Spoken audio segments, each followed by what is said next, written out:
Pansin na.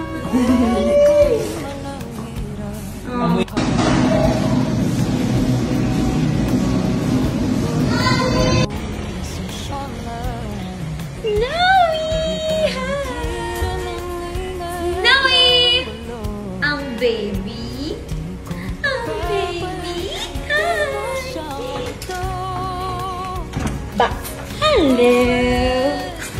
Hello Kathleen fans! So narinig nga ninyo mga kasambreros na mag-baby talk itong si Ma'am Catherine kasambreros.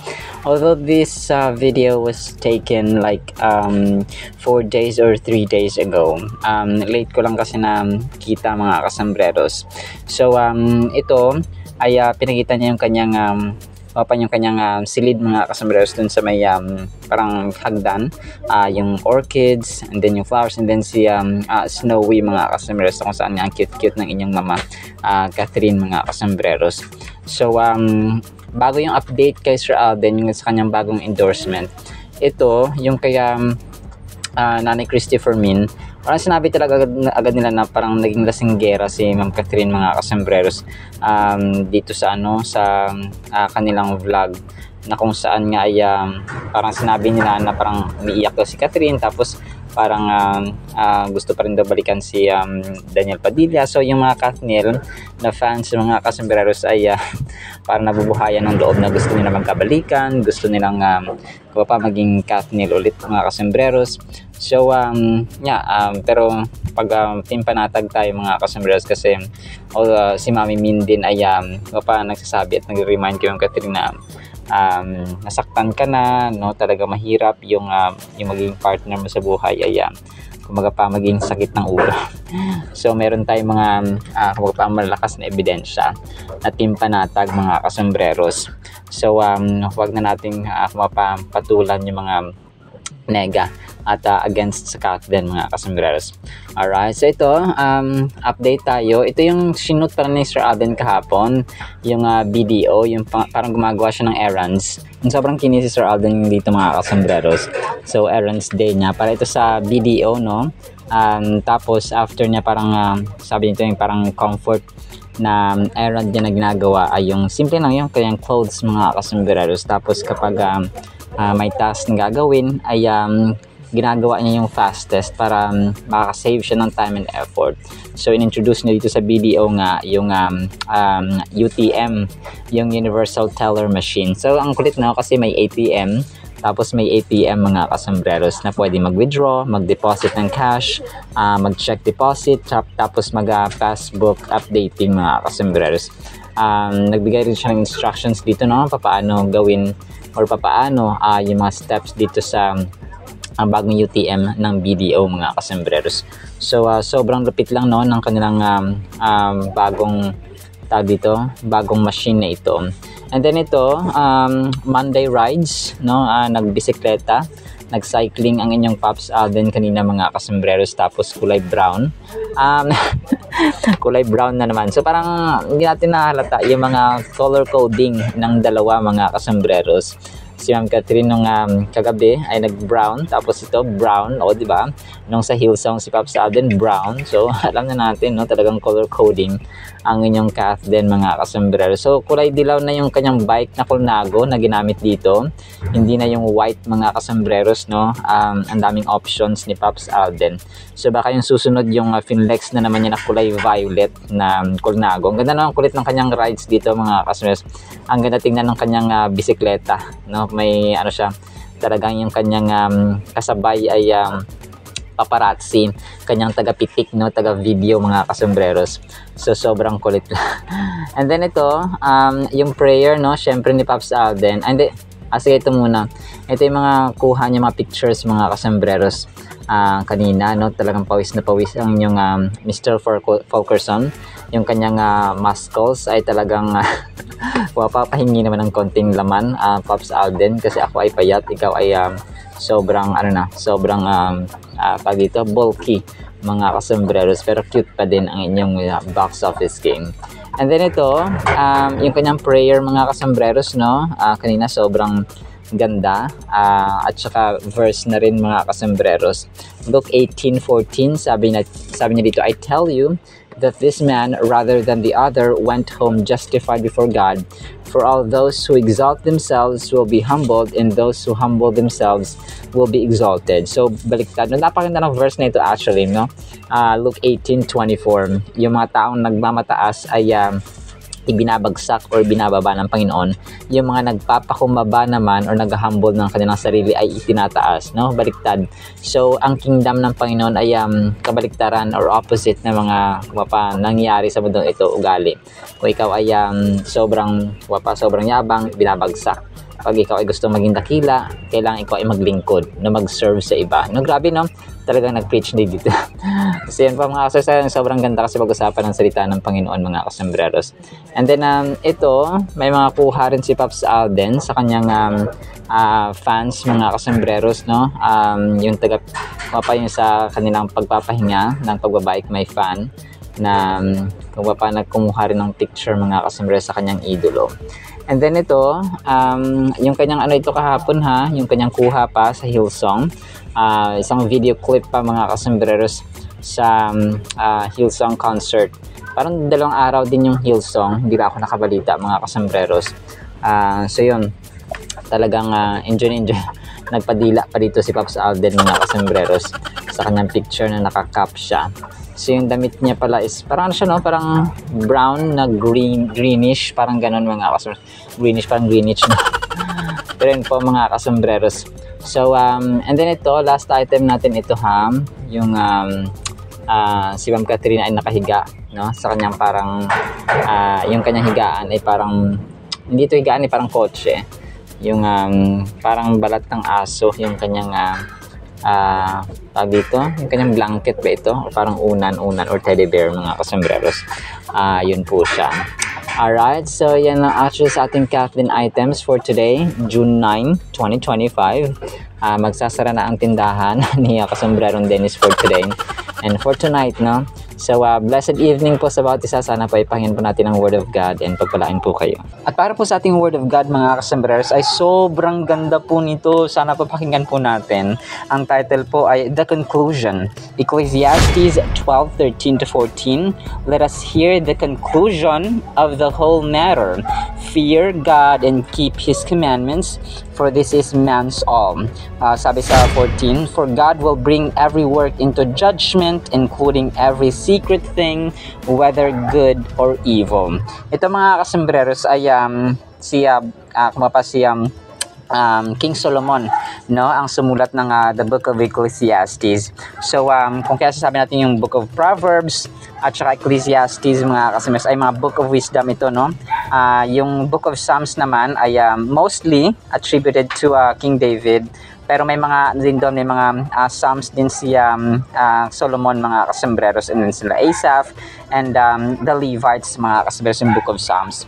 So ito, si King Solomon, the wisest man ever lived, mga kasembreros. Ito yung sasabi natin na mapagkukuhaan talaga natin ng dunong, ng kaalaman, spiritual at saka physical, practical, mga kasembreros, na karunungan. Kung kaya, I encourage you to read Proverbs, mga kasembreros. Napaganda kasi from the word proverb itself ay talagang kapupulutan mo siya ng dunong, mga kasembreros, at kaalaman sa buhay. So ito po, yung Book of Ecclesiastes, ito yung panghuling chapter na niya, na kung saan ay tinatawag tayo na katakutan ng Diyos, no? Obey His word and live with a sobering respect, no? Kung pa yung respeto, paggalang.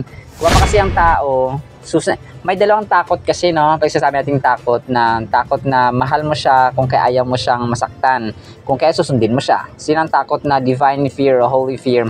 Or pag sa tao naman, di ba, mahal mo, jowa mo, asawa mo, so or anak mo, or kung sino man dyan, so ayaw mo siya masaktan kung kaya susundin mo siya.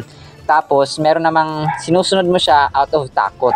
Baka ako mamaya, papagalitan ako nito, baka magwawarla na naman ito, yung kanyang bunganga na naman, yung asawa mo, baka pag hindi ko sunod to, parang magbubungayaw na naman, yung kanyang words, hindi na makain ng aso, so baka ito mamaya, so parang baka papaluin na naman ako nito, so parang may mga ganong takot, mga kasembreros, diba? So ito, yung paggalang, yung kung kaya yung mga leaders, yung mga parents na sinusunod ng mga anak dahil mahal nila at dahil ginagalang sila, dahil nirespeto at saka minamahal, mga kasembreros, yun po yung the best. Okay? Kasi yung mga magulang, sometimes, sinusunod lang sila ng mga anak nila dahil natatakot silang paluin, natatakot silang pagalitan. Kasi, pero hindi nila ginagawa isang bagay, hindi nila sinusunod yung kanilang magulang. Yung asawa, for example, out of love. Okay? Dapat nga sabi ni Apostle Paul na yung ating gagawin, dapat ano yan, parang rooted in love mga kasambreros. Kasi ang tao, ini-enjoy niya na gawin ng isang bagay. Kunwari, nutusan mo yung anak mo na bumili dyan sa tindahan dahil love mo si mama mo, love mo si papa mo, ay nakangiti pa yan habang papunta sa tindahan, no? Kapag inutusan ka maghugas ng plato, kapag love mo ang ano mo. Pero bihira nila yung mga ganun. Kasi ngayon, pag inutusan mo ng maghugas ng plato, for example, maglaba, maglinis, magluto, talagang nakakabugnog mga kasambreros, yung mga anak talagang hindi mai-drawing at maipinta ang ano. Si kuya na lang, si ate na lang, o si ganito na lang. So parang nagtuturo-turuan pa kung sino yung maghuhugas or sino yung magluluto mga kasambreros, diba?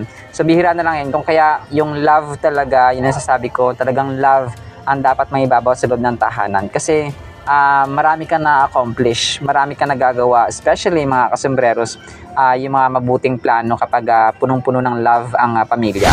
So dito, fearing God and keeping His commandments are repeated themes throughout the Bible. Inulit-ulit mga kasambreros yung obey the Lord, obey His commandments, no, keep His commandments. Kagaya sa Deuteronomy chapter 6 verse 2, tapos 10, 12, and then John 14, 15, no? Kapag mahal natin si Lord ay si Jesus Christ ay gagawin natin at susundin ng kanyang mga utos mga kasambreros. Kung kaya sabi dito, no, kaya ganyan na-mention yung kanina, na gagawin natin, susundin natin ang Diyos out of love, no, hindi napipilitan or parang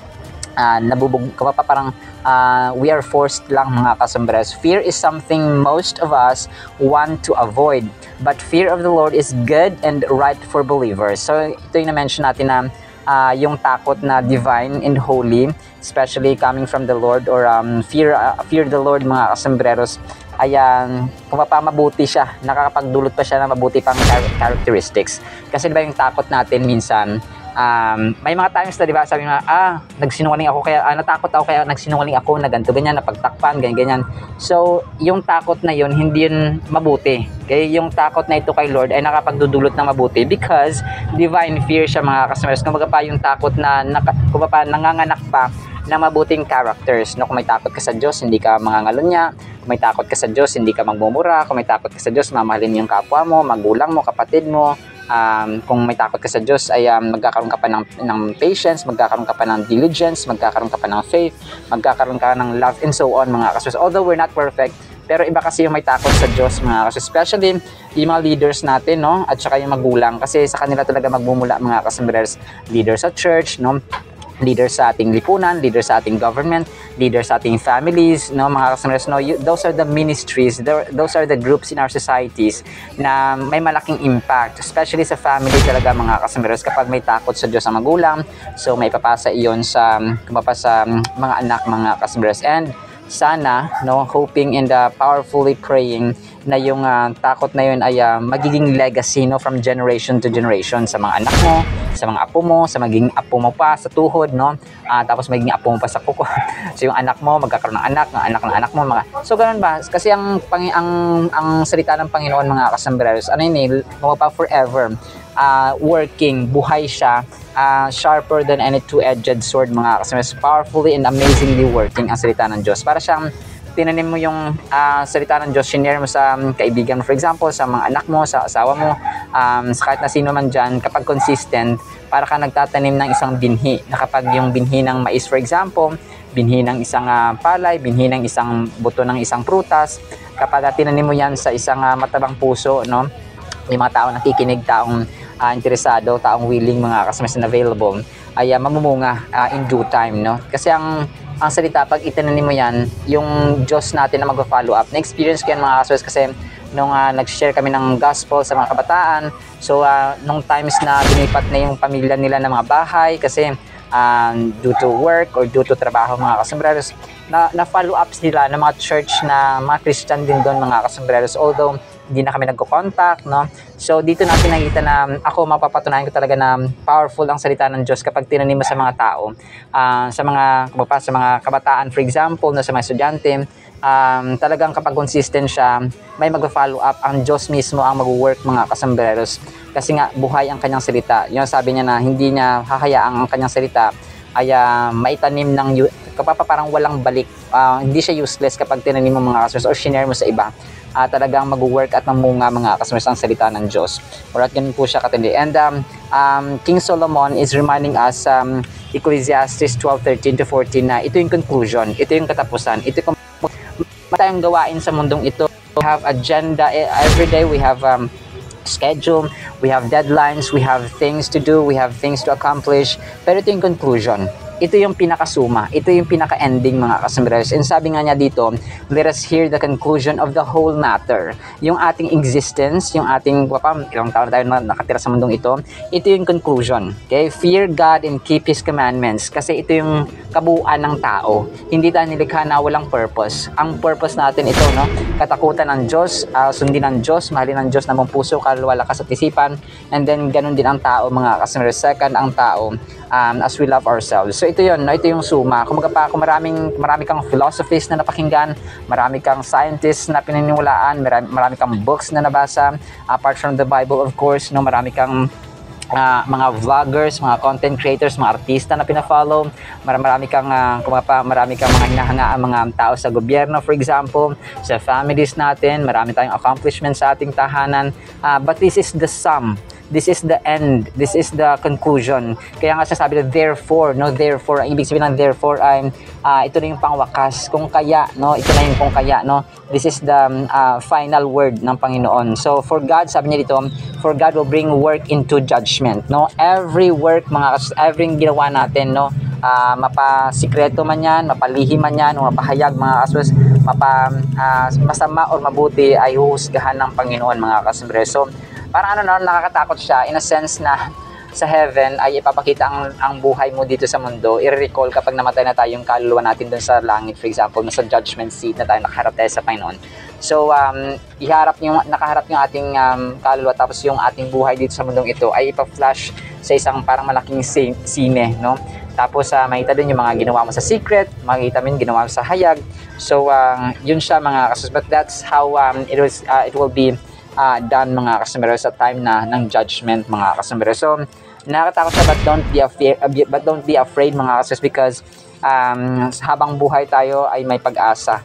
So let us hear the conclusion. Ito yung conclusion, katakutan natin ang Diyos at sundin natin yung kanyang mga utos, mga kasambreros, in faith, by His grace, by His love, by His joy, by His patience, by His forgiveness, by His reconciliation, by His kindness and generosity and loving kindness and steadfast love, mga kasambreros. Grabe, no? Pero yun po, mga kasambreros, let us fear God and keep His commandments. So yun lamang po in the meantime, nawa po ipagpalaan po tayo ng pag-ibig, pananampalataya at pag-asa, pag-ibig, respeto, paggalang, mga kasambreros, reverence sa ating Panginoon, who is the ultimate and who is the forever and eternal and infinite God, Jesus Christ. And everyone said, Amen and Amen. See you sa next segment, mga kasambreros, and paalam po. I love you.